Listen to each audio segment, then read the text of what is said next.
Hello everyone welcome back to our channel DSA Telugu zone. So ఈరోజు ఈ వీడియోలో మనము టూ పాయింటర్స్ కాన్సెప్ట్ గురించి డీటెయిల్గా తెలుసుకుందాము.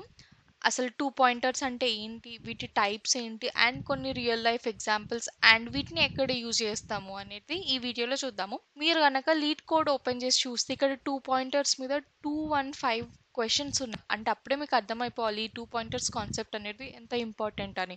సో అందుకే ఈ వీడియో అనేది క్లియర్గా వినండి. ఇన్ కేస్ మీకు ఏమైనా డౌట్స్ ఉంటే please let me know in comment section. So first అసలు టూ పాయింటర్స్ టెక్నిక్ అంటే ఏంటి? ఈ టూ పాయింటర్స్ టెక్నిక్లో మనము రెండు పాయింటర్స్ని యూజ్ చేస్తాం. For example left and right అని కన్సిడర్ చేద్దాము. వీటిని ఒక అరే, స్ట్రింగ్ లేదా లింక్డ్ లిస్ట్ మీద అప్లై చేసి ప్రాబ్లమ్స్ని సాల్వ్ చేస్తాం. ఈ పాయింటర్స్ అనేది ఒక డైరెక్షన్లో మూవ్ అవుతాయి. అంటే లెఫ్ట్ రైట్ అనేది ఒకటే డైరెక్షన్, అంటే సేమ్ డైరెక్షన్లో మూవ్ అవుతాయి. Or else left and right అనేది డిఫరెంట్ డైరెక్షన్స్లో మూవ్ అవుతాయి.